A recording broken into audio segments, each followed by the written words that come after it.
बाबा नारायण दास राजकीय कला महाविद्यालय के हिंदी साहित्य के प्रथम वर्ष के सभी विद्यार्थियों का बहुत बहुत स्वागत और अभिनंदन है। प्रिय विद्यार्थियों, आज की इस कक्षा में हम पढ़ने जा रहे हैं भक्ति काल के विशिष्ट कवि और उनकी रचनाएं। तो हम भक्ति काल की समस्त धाराओं की चर्चा यहाँ कर चुके हैं अपनी पिछली कक्षाओं में, और आपको बखूबी पता है कि भक्ति काल की जो राम भक्ति शाखा, कृष्ण भक्ति शाखा जो सगुण भक्ति काव्य के अंतर्गत आती हैं, और दूसरा निर्गुण भक्ति काव्य के अंतर्गत जो दो शाखाएं हैं, संत काव्य परंपरा और सूफी प्रेमाख्यानक काव्य परंपरा।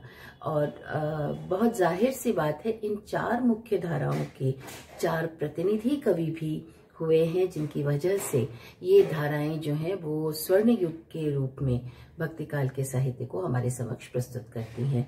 और ये जो नेतृत्व जिन चार विशिष्ट कवियों ने किया है, उनकी चर्चा भी हम इस पूरी कक्षा के दौरान करेंगे। तो आज हम सबसे पहले बात करते हैं भक्ति काल की उन चार शाखाओं के उन कवियों की, महाकवियों की, जिन्होंने की हिंदी साहित्य के इतिहास के स्वर्ण युग को हम तक पहुंचाया है।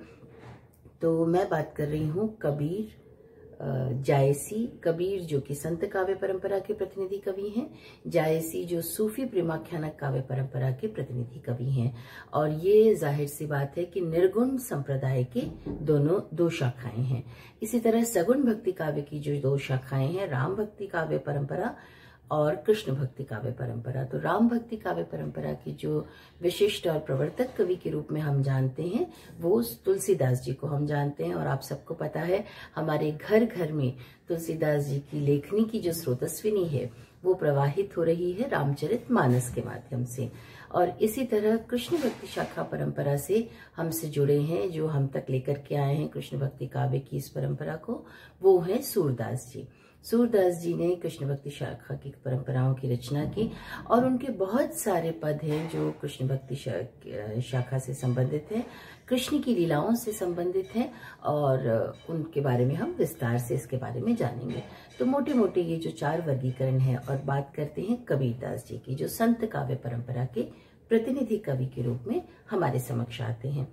तो सबसे पहले मैं बात करती हूँ कबीरदास जी की जो जन्म है उसके बारे में। तो जन श्रुतियों में संतों और महापुरुषों की जन्म तिथियों को इतिहास में कोई बहुत ज्यादा महत्व नहीं दिया गया, लेकिन ये कविगण स्वयं भी अपनी विनम्रता और जो निराभिमानिता है, मतलब जो उनका जो बिल्कुल कहना चाहिए डाउन टू अर्थ वो रही हैं, और अपने आप को आम आदमी की सेवा में संलग्न मानते हैं। तो ऐसे कवियों ने कहीं खुद के बारे में नहीं लिखा है, पर फिर भी हम देखें तो बहुत सारी चीजें जो उन कवियों को प्रवृत्त करती हैं, अंधविश्वास, अज्ञान, अतिश्रद्धा, अलौकिक चमत्कारों की भूख, ये सब इनके जीवन वृत्त को अविश्वसनीय भी बना देती हैं, क्योंकि लोगों में इतने प्रिय रहे हैं, इतने प्यारे रहे हैं कि उनके बारे में बहुत सारी कहानियां भी लोग गूंथ लेते हैं। तो लौकिक परंपरा में उनकी जो जीवन वृत्त के बारे में जब बात करते हैं, तो बहुत सारी ऐसी अन्य छोटी छोटी कहानियां हैं जो उनके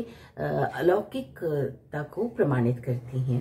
बहरहाल जहाँ तक कबीरदास जी को अवतारी पुरुष कुछ लोग कहते हैं, और उन्होंने उसको उस तरह से बार बार अपने उसमें जैसे भवतारण ग्रंथ में उनको उसी रूप में प्रस्तुत भी किया है। लेकिन मुझे लगता है कि ये एक अति मतलब विश्वास की प्रवृत्ति का परिणाम है, इसलिए हम उसके बहुत गहरे में नहीं जाएंगे। लेकिन कबीर चरित्र बोध में कबीर की जन्मतिथि का निर्देश है, और ये दोहा भी उसके लिए प्रचलित होता है कि 1455 साल गए चंद्रवार एक ठाठ ठये, जेठ सुदी बरसायत की पूर्णमासी तिथि प्रकट भये। तो उनकी जो प्रकट होने की स्थिति है उसको लगभग 1455 विक्रम के रूप में जाना जाता है। तो हालांकि मुझे लगता है कि इसके बारे में हम बहुत विस्तृत चर्चा ना करें, उससे कोई बहुत ज्यादा फर्क नहीं पड़ता है। कबीरदास जी अपने काव्य के बारे में जब बात करते हैं तो कहते हैं, काशी में हम प्रकट भये हैं रामानंद चेतायो। तो कुल मिलाकर के छोटी छोटी चीजों से हम ये निकाल सकते हैं कि कबीरदास जी का जन्म जो है लगभग हम जो भक्ति काल की कविताओं की चर्चा करते हैं उसी दौरान उनका जन्म हुआ है। तो उनके जो जीवन वृत्त के बारे में अगर हम मोटी सी बात ही माने तो 1455 में उनका जन्म हुआ, और एक विधवा ब्राह्मणी की संतान के रूप में उनको माना जाता है।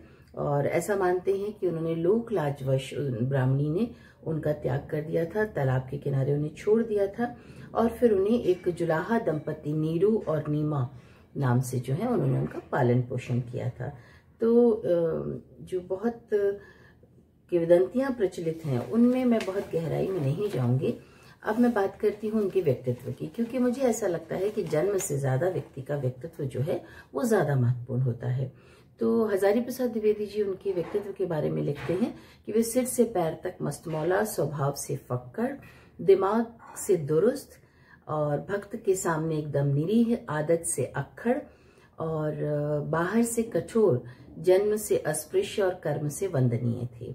युगावतार की शक्ति और विश्वास लेकर वो पैदा हुए थे और युग प्रवर्तक की दृढ़ता उनमें कूट कूट कर भरी थी, इसीलिए वे युग प्रवर्तन कर सके। तो बहरहाल मुझे लगता है कि इन पंक्तियों के माध्यम से उनके व्यक्तित्व की पूरी एक प्रतिलिपि हमारे समक्ष प्रकट हो गई है। अब बात करते हैं उनकी रचनाओं की। तो कबीर की रचनाएं जो है महत्वपूर्ण रूप से बीजक में वो उपलब्ध होती हैं और जिसके 3 भाग माने जाते हैं, साखी, सबद और रमैनी। डॉक्टर श्याम सुंदर दास जी ने कबीर के ग्रंथों को कबीर ग्रंथावली के नाम से बाद में संपादित किया है और उनकी रचनाएं मुक्तक शैली में होने के कारण जो है कहत कबीर सुनो भई साधो, इस पंक्ति को जोड़ करके बहुत सारी परवर्ती लोगों ने भी उनकी रचनाओं का संकलन किया है, उनका संपादन किया है और वो हमें उस रूप में उपलब्ध होती हैं। तो कबीर के महत्व की हम अगर बात करते हैं तो मित्रों उनका जो काल था वो बहुत संघर्ष का युग था, जिसमें कि हिंदू मुस्लिम धर्म और संस्कृतियों की परस्पर टकराहट थी और उस टकराहट के साथ ही साथ उनकी सांस्कृतिक जो आदान प्रदान था उसकी वजह से कहीं ना कहीं भीतर गहरे कहीं एक लगाव भी जो है वो जन्म ले रहा था। मुस्लिम सत्ता का उदय जो है चूंकि शक्ति पर आधारित था, तो वहाँ शक्ति के साथ में भय, प्रलोभन और थोड़ा बहुत सख्ती जो है उसकी वजह से कहीं कहीं अलग तरह की चीजें भी चल रही थी। भाषा का प्रभाव उनमें जो है वो सम्मिश्रित रूप में दिखाई देता है। धर्म के क्षेत्र में जो एकाधिकार की प्रवृत्ति निरंतर बढ़ रही थी, उससे धर्म पर पंडितों और ब्राह्मणों का आधिपत्य होने के कारण कबीर ने क्या किया कि रामानंद और कबीर का जब उदय हुआ तो उन्होंने बहुत सारी जो धर्म के नाम पर जनता के अज्ञान की, उनकी धर्मांधता को देख करके हिंदू मुस्लिम परस्पर वैमनस्य से चूंकि वो खिन्न थे, दुखी थे, उदास थे, इसलिए उन्होंने सच्चे सहृदय रहस्य को प्रकट करके और दोनों जातियों को निकट लाने का भी प्रयास किया।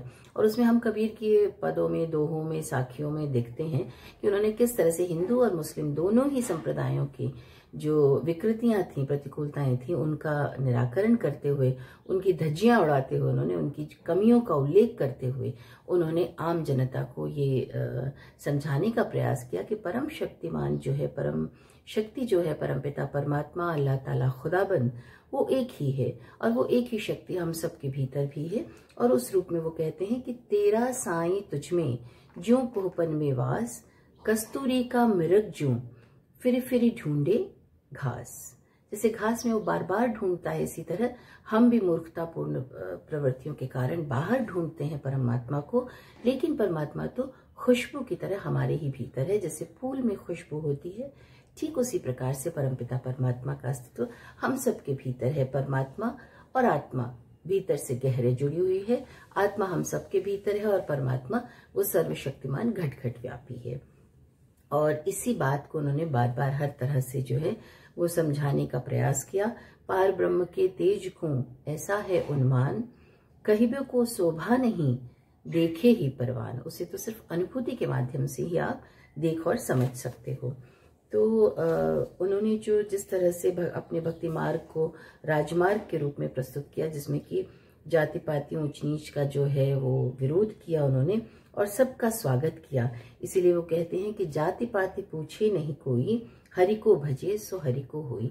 यहाँ हरि और राम का जहाँ उन्होंने प्रयोग किया है वो राम भक्ति शाखा के या कृष्ण भक्ति शाखा के जो इष्ट देव हैं वो नहीं हैं, दशरथ पुत्र राम नहीं हैं, लेकिन उन्होंने जिनको ये जो संज्ञा दी है वो उस परमपिता परमात्मा को है, जो कि बिल्कुल अदृश्य है, निराकार है।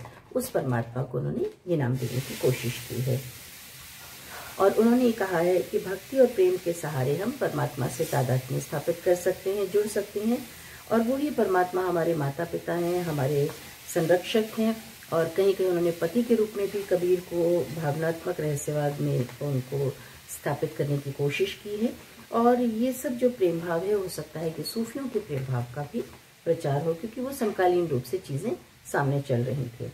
अब उन्होंने इंद्रिय निग्रह की बात की, मन की साधना की बात की, अजपा जाप की बात की, सुरति योग की बात की, नाड़ी साधन, कुंडलिनी साधन आदि का भी उनके काव्य में तुलनात्मक रूप से बराबर सा महत्व है।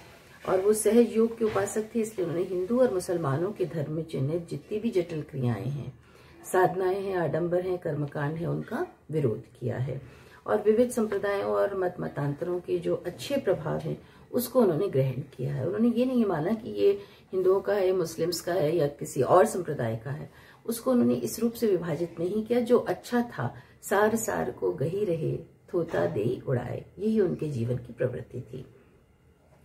अब हम जब अगर देखते हैं कि उन्होंने सभी मतांतरों के प्रति पूरी श्रद्धा और उसके प्रति विश्वास प्रकट करते हुए भी अपने लिए एक अलग पंथ का चयन किया और एक अलग पंथ युग प्रवर्तक के रूप में स्थापित भी कर दिया।